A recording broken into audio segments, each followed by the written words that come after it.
Voici la troisième et dernière vidéo concernant le parcours associé au récit de Nathalie Sarraute. Nous abordons le texte le plus violent du parcours, un extrait de Ô vous, frères humains d'Albert Cohen. L'œuvre en question est un témoignage et un discours argumentatif visant à dénoncer l'antisémitisme. Elle est parue en 1972, donc quelques décennies après les horreurs de la Shoah perpétrées par les nazis. Les pires risques et les pires crimes liés à la haine raciale et à l'antisémitisme sont alors connus de tous. Mais attention, le témoignage de Cohen fait référence à un événement qu'il a vécu, lui, en 1905, c'est-à-dire cette fois avant la tentative d'extermination des Juifs d'Europe par le régime hitlérien. Ce témoignage permet de comprendre que l'antisémitisme sévissait déjà alors de manière répandue et même assez banale, sans qu'on en mesure la gravité. Ou alors si on la mesurait sans qu'on en tienne compte. Le récit permet également de mesurer la violence, verbale en l'occurrence, de cet antisémitisme et la souffrance qu'il pouvait provoquer chez la victime. Il est évident que les événements tragiques survenus dans les camps de concentration nazis, en particulier à partir de 1942, avec la décision de solution finale prise par les dirigeants nazis contre le peuple juif, donnent au témoignage d'Albert Cohen un poids encore plus grand. L'humiliation de l'enfant juif qu'il était sort d'une simple dimension de souffrance individuelle pour devenir le symbole d'une souffrance universelle, celle du rejet de l'autre, et un rejet qui peut aller jusqu'à désirer et provoquer son élimination.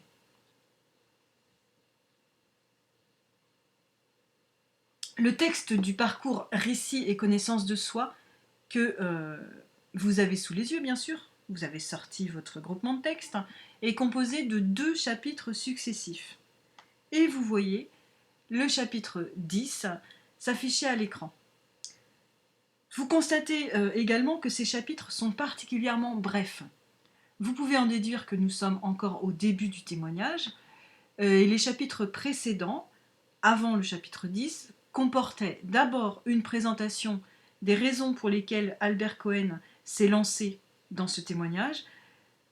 Il s'agissait bien entendu de dénoncer l'antisémitisme, mais aussi la bien-pensance bourgeoise qui protège cet antisémitisme. Et ensuite, dans les chapitres toujours précédents, le chapitre 10, Cohen présente le contexte qui a précédé l'événement traumatique. Ce contexte, ce sont ses parents, à lui, et lui, le petit garçon de 10 ans, s'apprêtant à fêter son anniversaire. L'événement est survenu le jour de ses 10 ans. Le chapitre 10 à l'écran est la partie du texte qui ne fera pas l'objet d'une lecture linéaire. C'est le chapitre qui restitue l'événement traumatique, la violente insulte antisémite adressée au petit Albert par un camelot.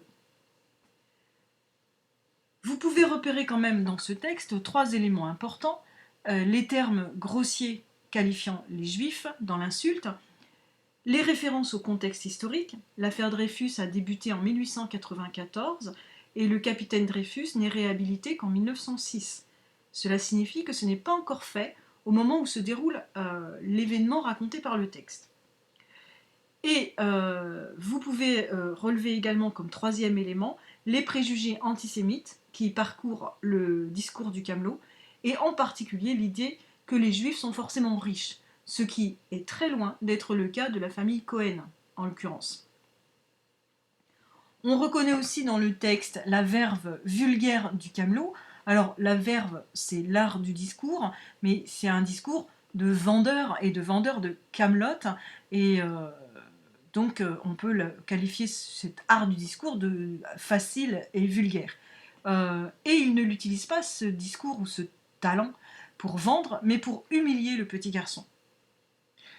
Ça reste quand même un genre de spectacle pour les clients qui l'interpellent à la ligne 5, messieurs, dames, puis de nouveau à la ligne 10, et il les inclut dans sa haine, avec le « on » qui est un équivalent ici de « nous ». Nous, le camelot et les clients.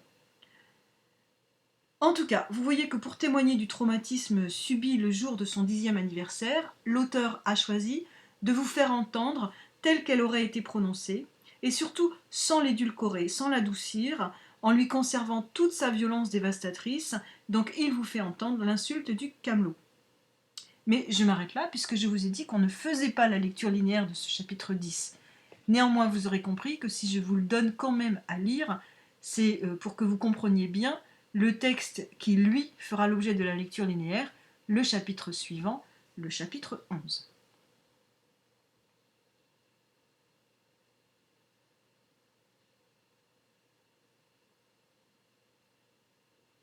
Chapitre 11, dans lequel Cohen nous livre la réaction de l'enfant qu'il fut face à l'insulte du camelot. On peut se demander comment comprendre cette réaction,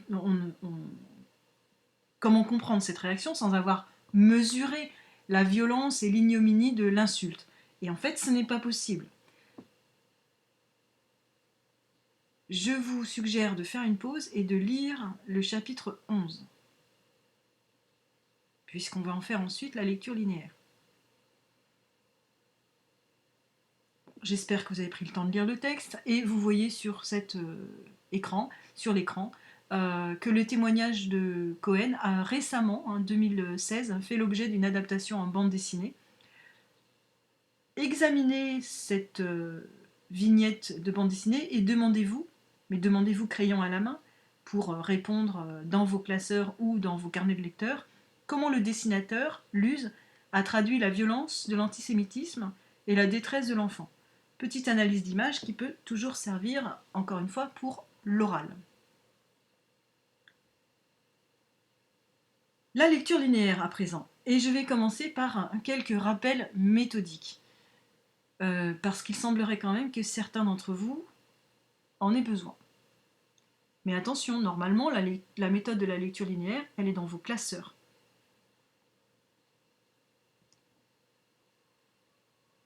La lecture linéaire, c'est donc l'exercice que vous devrez faire lors de la première partie de l'oral, et ça signifie évidemment que vous devez vous y préparer.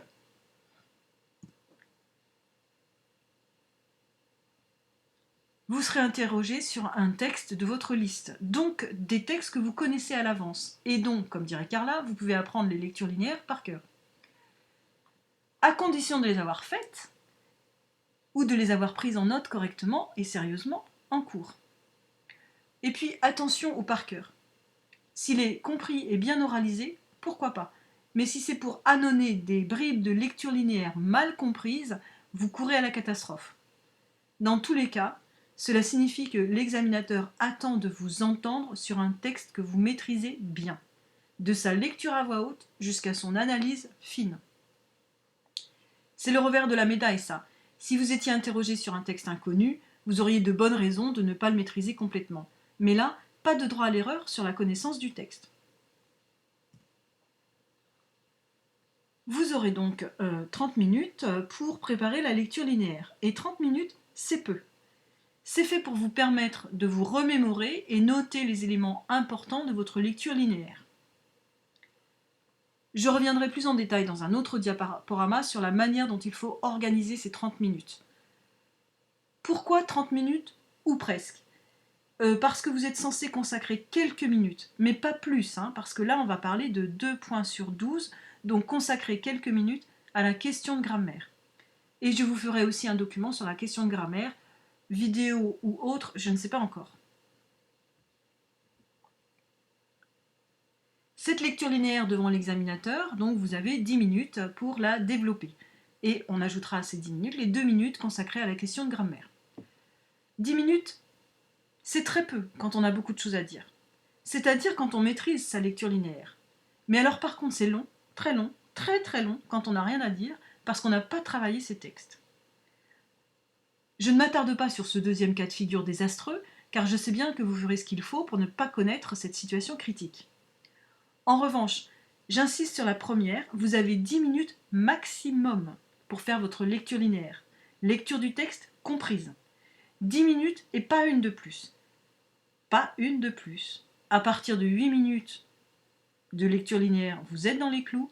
À partir de 10 minutes et 1 seconde, vous sortez des clous. C'est rude ?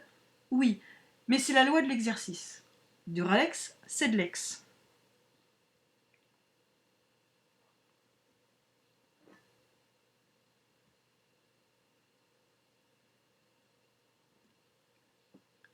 Je poursuis avec mes rappels méthodiques en vous expliquant d'abord les attentes de l'examinateur, quel qu'il soit. Après, cela dépendra des personnes. Certains professeurs sont plus attentifs à certains détails qu'à d'autres. Mais un oral, c'est aussi une rencontre. On ne peut pas tout anticiper, il faudra un peu vous adapter. Voilà ce qu'il attend. Que vous connaissiez le texte. Je vous l'ai déjà dit, mais ça rentrera peut-être mieux en le répétant. Vraiment, vous devez connaître vos textes. Je ne le répéterai plus. Il s'attend à ce que vous suiviez l'ordre du texte dans votre analyse, bah oui, lecture linéaire quoi. Ça aussi, je vous le dis et répète, ceux qui ne suivent pas encore l'ordre du texte doivent tenir compte de ça et s'y mettre.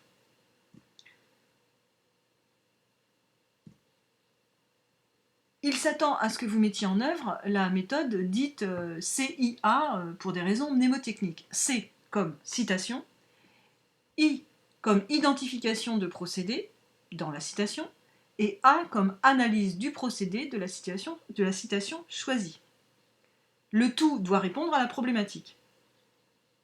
Souvenez-vous aussi que vous pouvez analyser soit une citation précise du texte, et je vous parle alors d'analyse de détail, mais que vous pouvez aussi analyser un procédé global du texte, qui porte sur tout le texte ou une partie significative de celui-ci. Et je vous parle alors de procédé d'ensemble. Le procédé de détail explique et analyse, par exemple, la comparaison de la ligne X ou Y, d'accord ? Le procédé d'ensemble explique et analyse, par exemple, un système de répétition qui s'étend sur l'ensemble du texte, du début à la fin. C'est clair ça ? Il s'attend enfin à ce que vous fassiez une lecture personnelle du texte. Oui, personnelle. L'important est que vous soyez identifié et évalué comme un lecteur autonome du texte. Cela signifie que vous ne répétez pas par cœur la lecture linéaire de quelqu'un d'autre, mais que vous développez la vôtre. C'est assez difficile de vous expliquer cela parce que ça nécessite que vous vous intéressiez vraiment au texte que nous étudions, que vous y soyez sensible, que vous ayez un avis sur leur beauté ou sur ce qu'ils disent. En fait, d'après moi, c'est simple. Si vous vous demandez ce qui vous parle à vous personnellement dans les textes, alors votre lecture sera personnelle.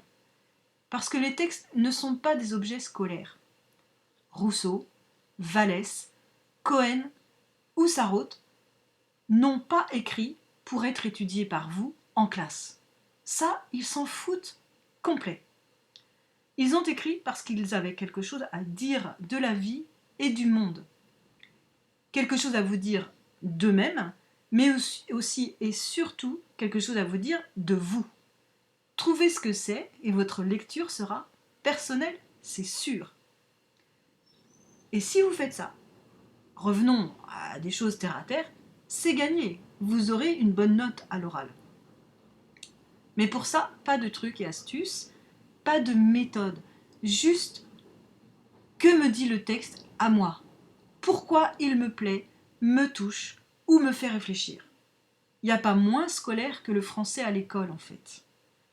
C'est pour ça que vous trouvez le français difficile. Parce que ça exige votre présence en tant que personne qui éprouve et qui pense. Pas en tant qu'élève qui attend que le cours soit fini. Voyons à présent ce que vous devez faire pour être prêt.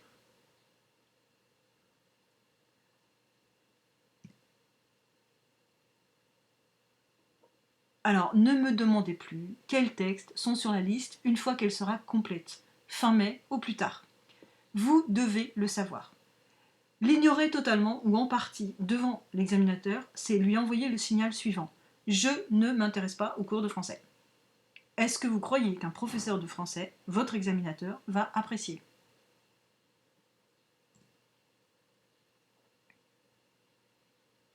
Je n'insiste pas. Lecture personnelle, donc travail d'appropriation. Est-ce que tout le monde comprend ce que signifie s'approprier ? Cela veut dire faire sien. Même si le travail a été fait au départ par d'autres, totalement ou en partie, vous devez le réviser pour le comprendre parfaitement et le faire vôtre. C'est-à-dire être capable de le transmettre. La méthode la plus efficace pour apprendre, c'est d'enseigner. Pour préparer votre oral, trouvez quelqu'un à qui enseigner les lectures linéaires. Vous verrez que vous serez alors obligé de vous les approprier. On ne peut pas enseigner quelque chose que l'on ne maîtrise pas.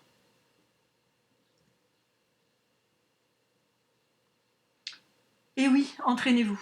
C'est capital. Miroir, copains sur WhatsApp, petit frère, grand-mère, qui vous voulez, faites des oraux. Que ce soit devant vous-même ou devant quelqu'un d'autre. Si vous voulez un avis averti, professionnel, vous pouvez vous enregistrer et m'envoyer votre enregistrement. Je vous dirai comment ça fonctionne.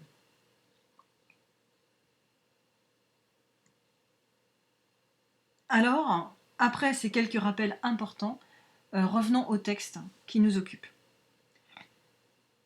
Pour cette lecture linéaire, nous allons procéder paragraphe par paragraphe. Le chapitre en contient 3. Nous considérons donc successivement 3 mouvements. La problématique, notez-la. Comment le récit de la réaction enfantine à l'insulte antisémite permet-il d'en comprendre l'extrême violence? Le premier mouvement, premier paragraphe, apparaît ici et on pourrait le titrer « Être aimé, un désir d'enfant ».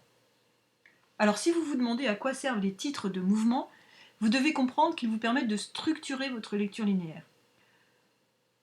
en calquant cette structure sur celle du texte.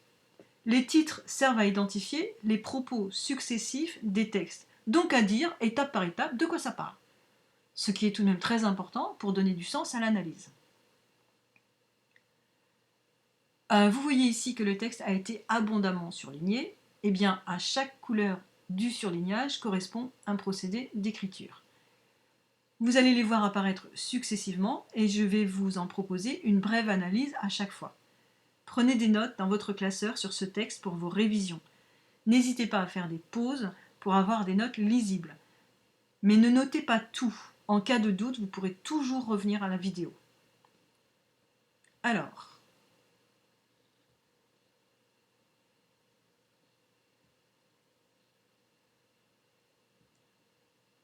en jaune, vous voyez qu'on découvre du vocabulaire et des tournures de phrases qui peuvent appartenir au champ du religieux. Ainsi me dit, comme ainsi soit-il en conclusion d'une prière, avec beaucoup d'ironie ici, puisque c'est l'insulte violente qui est traitée comme une prière. Foi ou communion appartiennent au lexique de la religion et désignent ici l'élan enthousiaste de l'enfant vers ce qu'il vénérait, comme on vénère un dieu, ce qu'il vénérait, c'est-à-dire le camelot et son langage. Le contraste est immense entre cette dévotion enfantine et sa réception par une insulte antisémite. Et c'est ce contraste qui rend l'insulte encore plus cruelle. Plus curieux sans doute pour vous, gentil, à la ligne 2 là, ressorti aussi aux religieux. C'est avec ce mot de gentil que les juifs désignent les non-juifs. Ici, ce qui est gentil, c'est le langage français, la langue française que Cohen adore en effet. Il deviendra un écrivain dans cette langue. Ce n'est pas rien.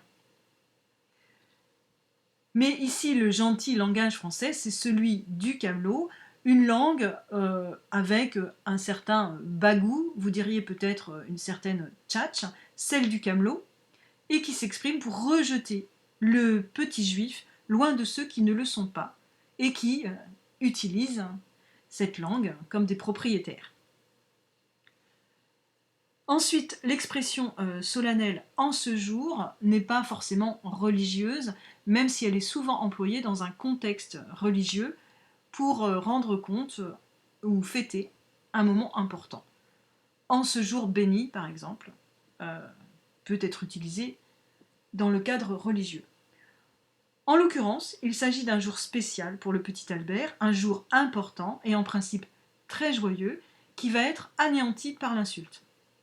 Encore un effet de contraste entre l'état d'esprit de l'enfant, habité par l'importance de ce jour d'anniversaire, d'une première décennie. Vous savez comment on fête avec encore plus d'importance les dizaines. Donc, un jour important, et ce que l'enfant éprouve comme un jour béni, celui de son anniversaire, devient, en raison de l'insulte du camelot, un jour maudit. En vers, ce sera plus rapide parce que j'ai moins d'explications à vous donner. Vous voyez les termes qui traduisent l'enthousiasme d'Albert Cohen, avec en particulier la reprise de D'avance ravi, pour insister bien sûr sur l'enfant content. Au passage, vous allez voir, Albert Cohen procède très souvent par répétition, comme ça, par reprise. Donc cet enfant content, très content, de s'approcher du camelot qu'il admire. Plus il est content, plus évidemment l'humiliation sera rude à recevoir. Vous voyez à présent, en gris, les expressions par lesquelles Cohen, l'adulte cette fois, qui raconte ce qui est arrivé à l'enfant qu'il a été, donc cet adulte juge l'enthousiasme enfantin après coup, et notamment avec un adverbe très péjoratif, crétinement, à travers lequel il se moque de sa propre naïveté de l'époque, en se traitant de crétin, finalement. Il y a aussi de l'autodérision dans le but de sa venue vers le camelot, pour lui acheter de la camelote, totalement inutile à un enfant de 10 ans. Qu'est-ce que vous voulez qu'il fasse d'un détacheur? Cohen reprend tel quel le nom prétentieux, pompeux du produit, détacheur universel, en se moquant encore une fois de l'enfant lui-même, qui croit sans doute à la qualité universelle du produit. Il se moque également, bien entendu, du camelot qui vend des choses absolument sans intérêt, fondamentalement. En bleu, vous avez forcément reconnu la figure de l'anaphore. Chaque proposition infinitive successive, complément circonstanciel de but, est introduite par le même mot, donc le même son. Même mot, même son, c'est l'anaphore. On compte 8 pour. Est-ce que cela veut dire que l'enfant a 8 buts ou objectifs lorsqu'il s'avance vers le camelot? En fait, il n'en a qu'un, fondamentalement, qui est exprimé par la dernière infinitive, aimer et être aimé. Mais ce but se décline d'abord de 3 manières. À la voix active, dans des actions que l'enfant souhaite accomplir. Lui-même, il sera actif. Et vous les voyez en rose. Ce but s'exprime aussi à la voix passive, en rouge. C'est pas toujours grammaticalement la voix passive, mais en tout cas, ça représente des actions qu'il ne va pas accomplir lui-même, mais qu'il voudrait voir le camelot accomplir pour lui. Accomplir ou ressentir pour lui. Et enfin, à travers des actions ou des états qu'il voudrait partager avec le camelot et sans doute avec toutes les personnes présentes. Il a le désir de faire partie du groupe. C'est cela le désir grégaire, vouloir faire partie d'un groupe. On parle de cela, grégaire, à l'origine pour les animaux qui vivent en troupeau. Que s'est-il passé dans ce premier mouvement du texte? L'auteur est revenu en arrière. Cela s'appelle une analepse. Il est revenu avant le chapitre 10, avant l'insulte, pour livrer son état d'âme d'enfant au moment où il approche le camelot. En quoi est-ce important? Eh bien, comme le manifestent tous les procédés d'amplification utilisés ici, à faire sentir de l'intérieur le décalage total entre l'élan d'amour enfantin et la haine du camelot qui va se déchaîner sur l'enfant. Il va de soi que cela fait vivre au lecteur la violence subie par Albert Cohen. À propos de connaissance de soi, on pourrait signaler le jugement de l'adulte sur l'enfant qu'il fut. Adulte, il comprend mieux sa propre naïveté d'enfant. Il n'en avait pas la possibilité à l'époque, mais à présent, il la comprend mieux et, bien entendu, il comprend mieux les attitudes d'adulte. Voici donc le deuxième paragraphe et deuxième mouvement du texte, qui est tout aussi colorié que le précédent, et même plus. Cette fois, nous allons procéder différemment. Au-dessus du texte, vous voyez apparaître les procédés selon le code couleur ou typographique qui a été utilisé dans le texte. Typographique comme le texte souligné par exemple. Je vous laisse les découvrir, les regarder, prendre le temps. Éventuellement, vous pourrez mettre sur pause maintenant qu'ils sont tous apparus pour bien les identifier dans le texte. En dessous du paragraphe, vous allez découvrir à présent, dans le désordre, les analyses de ces procédés.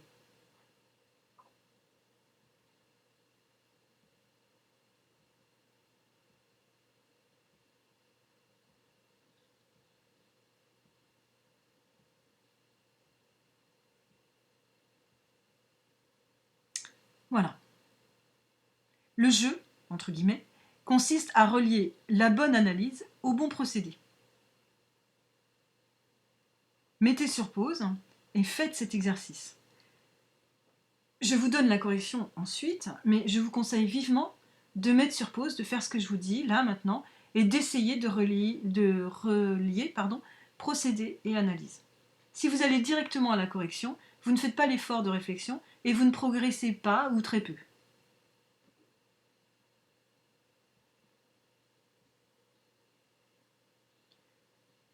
Voici donc la correction.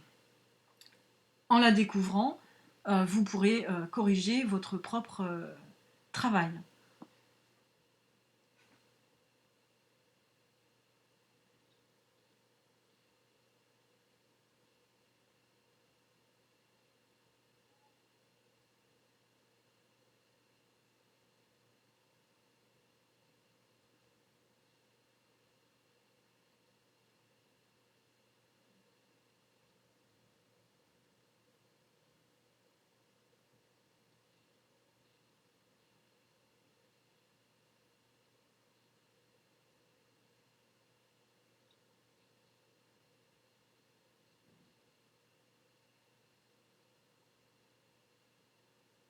Vous avez la correction.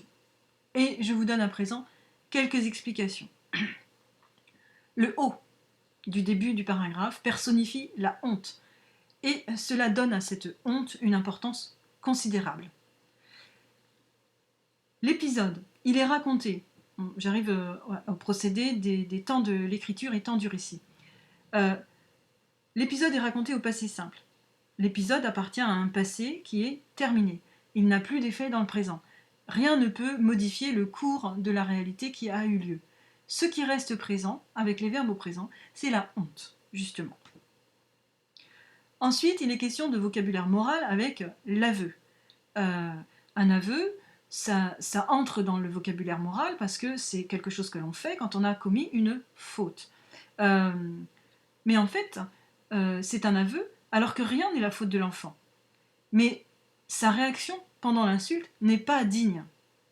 Comment pourrait-elle être digne, cette réaction? Il a 10 ans, il fait ce qu'il peut, et il essaye, assez lamentablement, mais il essaye de ne pas perdre la face. Cela est particulièrement pathétique.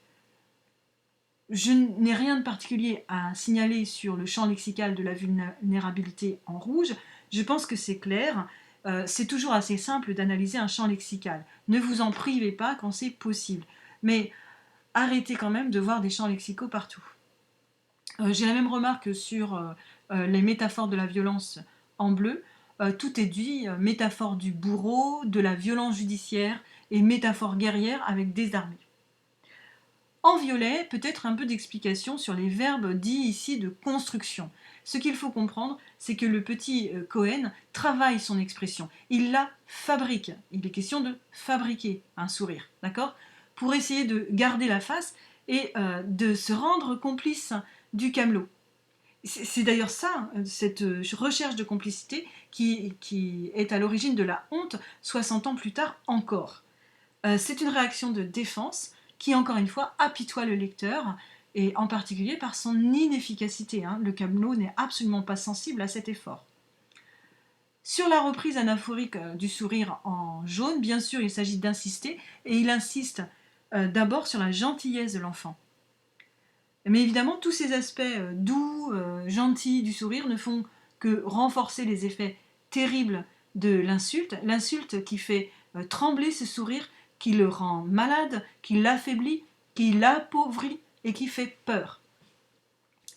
Ensuite, avec le qualificatif identitaire, avec juif, à la ligne, que je dise pas de bêtises, juif, à la ligne 8, pardon, excusez-moi, Cohen reprend à son compte et en quelque sorte assume son identité juive. Et même il la revendique maintenant. Vous voyez qu'il la qualifie de manière essentiellement méliorative. Douceur, féminité, tendresse. Méliorative, mais quand même aussi, elle se caractérise par la faiblesse, par opposition à la brutalité épaisse du camelot, bien sûr.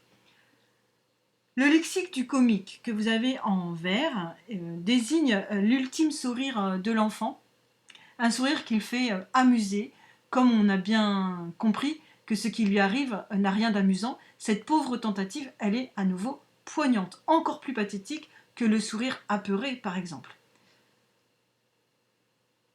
Le discours rapporté qui est souligné, eh bien, il s'agit de faire parler l'enfant et c'est évidemment le rendre plus proche du lecteur, le faire vivre dans le présent du texte et donc faire partager de plus près encore sa souffrance. Un petit mot sur le style indirect libre, pas toujours facile à identifier. Alors le style indirect libre, il est dans « il va avoir pitié, il me dira que c'est pour de rire ». Ce n'est pas l'adulte écrivain qui parle ainsi, c'est bien l'enfant, même sans guillemets. Et quand on fait parler sans utiliser les codes du discours direct, les deux points, les guillemets, les tirets, etc., et qu'on n'introduit pas le discours par « il dit que » et ce genre d'expression, c'est le style indirect libre. Je pense que pour le reste, c'est clair. Alors, comment ce mouvement participe-t-il à la bonne compréhension de la violence de l'insulte ? Vous reconnaissez la problématique, j'espère, et vous voyez que je ne perds pas le fil de ma démonstration, jamais. Je dirais que la violence est ici plus manifestement traduite par la réaction humiliante de l'enfant qui, malgré le rejet odieux exprimé par le camelot, cherche encore à pactiser avec lui, à faire copain-copain en quelque sorte avec lui. Et on le comprend, cet enfant. La violence est trop forte pour qu'il la comprenne tout de suite. Et puisqu'on le comprend, on partage son humiliation. Mais on n'est plus des enfants, et ça nous permet de condamner l'attitude du camelot.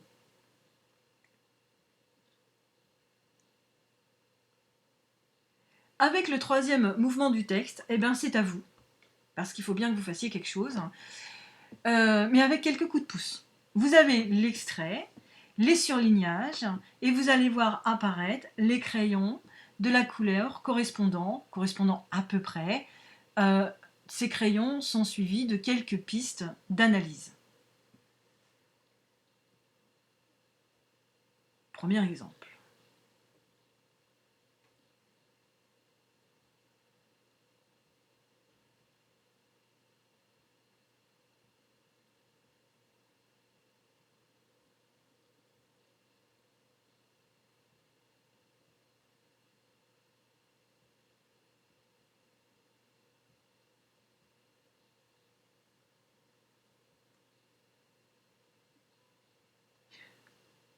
Le bon exercice d'entraînement est de mettre cette analyse en forme, de préparer une explication orale de l'analyse qui pourrait durer environ 3-4 minutes, surtout pas plus pour seulement un tiers du texte. Donc, vous ne pourrez pas exploiter toutes les pistes que je vous donne, il va falloir choisir. Choisissez et pensez à faire entrer dans ces quelques minutes le retour final sur la problématique. Si vous le souhaitez, vous enregistrez ce petit morceau d'oral et vous me l'envoyez. Voilà, à bientôt.